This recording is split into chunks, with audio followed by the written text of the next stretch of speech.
সন্মুখত পঞ্চায়ত নিৰ্বাচন উদ্যমী মহিলালৈ বিশেষ উপহাৰ ৰাজ্যিক কেবিনেটৰ 50,000 টকা পৰ্যন্ত লাভ কৰিব ৰাজসাহায্যযুক্ত ঋণ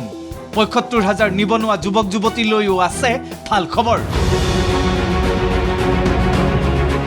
নতুন বছৰত দিছপুৰৰ বাহিৰত অনুষ্ঠিত হ'ল প্ৰথমখন কেবিনেট বৈঠক মৰিগাঁৱত অনুষ্ঠিত ৰাজ্য চৰকাৰৰ কেবিনেট বৈঠকত গ্ৰহণ কৰা হয় কেইবাটাও গুৰুত্বপূৰ্ণ সিদ্ধান্ত মুখ্যমন্ত্ৰী ডক্টৰ হিমন্ত বিশ্ব শৰ্মাৰ অধ্যক্ষতাত অনুষ্ঠিত কেবিনেট বৈঠকৰ পাছতে ৰাজ্যিক কেবিনেটৰ সিদ্ধান্তসমূহৰ কথা সদৰি কৰে মুখ্যমন্ত্ৰীয়ে মুখ্যমন্ত্ৰীৰ মহিলা উদ্যমিতা আঁচনি যিখন আঁচনিৰ জৰিয়তে অসমৰ আত্মসহায়ক গোটৰ মহিলা সদস্যসমূহক প্ৰথম পৰ্যায়ত 10,000 দ্বিতীয় পৰ্যায়ত বেংক আৰু ৰাজ সাহায্যৰে 25,000 আৰু তৃতীয় পৰ্যায়ত 50,000 টকা পৰ্যন্ত বেংকৰ জৰিয়তে দিয়াৰ ব্যৱস্থা থাকিব সেই আঁচনিখন ৰূপায়ণ কৰিবৰ বাবে আজি আমাৰ কেবিনেটে 2,000 কোটি টকাৰ অনুমোদন জনায় মুখ্যমন্ত্ৰীৰ আত্মনিৰ্ভৰ অসম অভিযান আঁচনিৰ অধীনত আৰু 75,000 নিবনুৱা যুৱক যুৱতীক ঋণ আৰু ৰাজ সাহায্য প্ৰদান কৰাৰ যিখন আঁচনি আমাৰ চলি আছে সেই আঁচনিখনৰ বাবেও অতিৰিক্ত পুঁজিৰ মঞ্জুৰি দিয়ে ইয়াৰ উপৰিও ৰাজ্যিক কেবিনেটে লোৱা সিদ্ধান্ত অনুসৰি বিটিচিলৈ বাৰ্ষিক বাজেটৰ অন্তিম কিস্তিৰ 401 কোটি টকাত অনুমোদন অংগনবাড়ী কেন্দ্ৰৰ বাবে নতুন পৰিচালনা সমিতি গঠনৰ সিদ্ধান্ত এপিডিচিএলৰ অনুমোদিত অংশীদাৰী মূলধন 6,000 কোটি টকালৈ বৃদ্ধি বড়োলেণ্ড টেৰিটৰিয়েল কাউন্সিললৈ তেওঁলোকৰ বাৰ্ষিক বাজেটৰ অন্তিমটো কিস্তি 401 কোটি টকাৰ অনুমোদন জনায় অংগনবাড়ী চেণ্টাৰসমূহৰ বাবে এখন নতুন মেনেজিং কমিটি গঠন কৰাৰো সিদ্ধান্ত লয় আজি আমাৰ কেবিনেটত অসম যিটো আমাৰ বিদ্যুৎ বিতৰণ নিগম আছে যাক আমি এপিডিচিএল বুলি কওঁ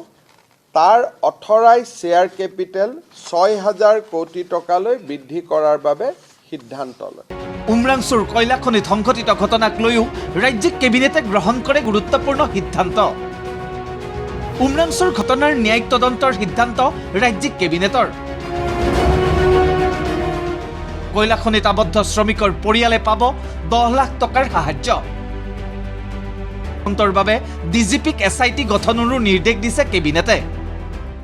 কেবিনেটে আজি আটাইকেইটা পৰিয়াললৈ 10 লাখ টকাকৈ এটা আৰ্থিক সাহায্য ঘোষণা কৰিছে যাৰ আমি মৃত শৰীৰ পাইছো তেওঁলোকৰ পৰিয়ালেও এই 10 লাখ টকা পাব আৰু যাৰ আমি মৃত শৰীৰ পোৱা নাই জীৱন্ত অৱস্থাত উদ্ধাৰ কৰিব পৰা নাই তেওঁলোকৰ পৰিয়ালেও এই 10 লাখ টকা লাভ কৰিব গুৱাহাটী উচ্চ ন্যায়ালয়ৰ অৱসৰপ্ৰাপ্ত ন্যায়াধীশ ন্যায়মূৰ্তি শ্ৰীমতী অনিমা হাজৰিকাৰ নেতৃত্বত আজি কেবিনেটে এই গোটেই ঘটনাৰ এটা ন্যায়িক তদন্ত ঘোষণা কৰিছে 3 মাহৰ ভিতৰত চৰকাৰক প্ৰতিবেদন দিব কেবিনেটে ৰাজ্যৰ আৰক্ষী সঞ্চালক প্ৰধানক এই গোটেই ঘটনাৰ ক্ৰিমিনেল ইনকুৱাৰী কৰিবৰ কাৰণে এছআইটি গঠন কৰিবৰ বাবে নিৰ্দেশ দিছে এই এছআইটিটোৰ কাম-কাজো জাষ্টিস অনিমা হাজৰিকা কমিটিয়ে মনিটৰ কৰিব মৰিগাঁৱত অনুষ্ঠিত ৰাজ্য চৰকাৰৰ কেবিনেট বৈঠকক লৈ ৰাইজৰ মাজত দেখা যায় ব্যাপক উৎসাহ পথৰ দুয়োকাষে থিয় হৈ এনেদৰে গীতে মাতে মুখ্যমন্ত্ৰীক আদৰণি জনায় মৰিগাঁওবাসীয়ে ৰাজ্যিক কেবিনেটত মৰিগাঁও জিলাখনক লৈ গ্ৰহণ কৰা হয় কেইবাটাও সিদ্ধান্ত মৰিগাঁও জিলাৰ বিকাশৰ বাবে প্ৰায় 270 কোটি টকা ব্যয়ৰ সিদ্ধান্ত ৰাজ্যিক কেবিনেটৰ মৰিগাঁও জিলাৰ এটা খুব ইম্পৰ্টেণ্ট ৰাস্তা বালিমুখী পৰা চিলডুবিলৈ আমাৰ বুঢ়া গাঁও হৈ এই ৰাস্তাটোৰ কাৰণে আজি আমি 70 কোটি টকা অনুমোদন কৰিছো মৰিগাঁও নগৰৰ পুৰা ড্ৰেইনেজ সিস্টেমটো নতুনকৈ সুন্দৰ কৰাৰ বাবে আগতে মই এটা এনাউন্সো কৰিছিলো গোটেইখিনি মিলি আজি আমি 55 কোটি টকাৰ অনুমোদন জনাইছো মৰিগাঁও সাৰ্কিট হাউচটো নতুনকৈ নিৰ্মাণ কৰাৰ কাৰণে আমি 15 কোটি টকাৰ অনুমোদন জনাইছো জোনবিল মেলাত এটা সুন্দৰ ষ্টেজ নিৰ্মাণ কৰিবৰ বাবে আমি 5 কোটি টকাৰ অনুমোদন জনাইছো হিৰোড বৰুৱা ষ্টেডিয়ামৰ বাকি থকা পেভিলিয়নখিনি নিৰ্মাণ কৰি তাক আটক ধুনিয়া কৰাৰ বাবে আমি 5 কোটি টকাৰ অনুমোদন জনাইছোঁ। জালুগুটিত প্ৰকল্প এটা নিৰ্মাণৰ বাবে আমি 5 কোটি টকাৰ অনুমোদন কৰিছোঁ। মৰিগাঁৱত এটা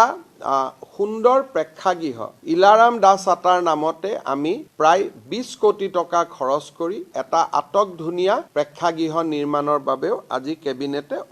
অনুমোদন দিছে। মিকিৰ ভাটাত এটা অতিথিশালা, তিৱা সাহিত্য সভাৰ ভৱন আৰু এই দুটা নিৰ্মাণৰ বাবেও আমি 1 কোটি টকাকৈ অনুমোদন দিছোঁ। কপাহেৰা ষ্টেডিয়ামখন সম্পূৰ্ণ কৰাৰ বাবে আমি 3 কোটি টকাৰ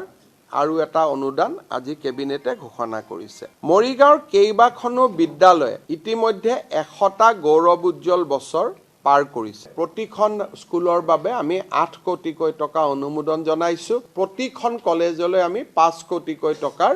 অনুমোদন দিছোঁ। 2025 বৰ্ষত দিছপুৰৰ বাহিৰত প্ৰথম মৰিগাঁৱত অনুষ্ঠিত কেবিনেট বৈঠকত গ্ৰহণ কৰা হয় এইসমূহ সিদ্ধান্ত।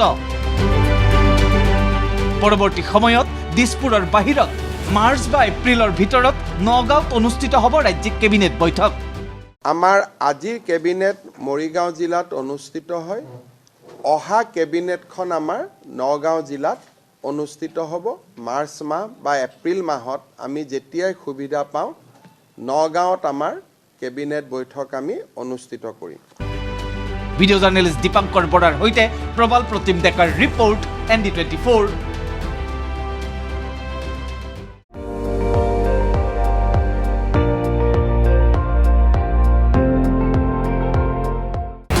আপুনি চাই আছে ND24, সৰ্বশ্ৰেষ্ঠ নহয় সৰ্বোত্তমৰ দৌৰ।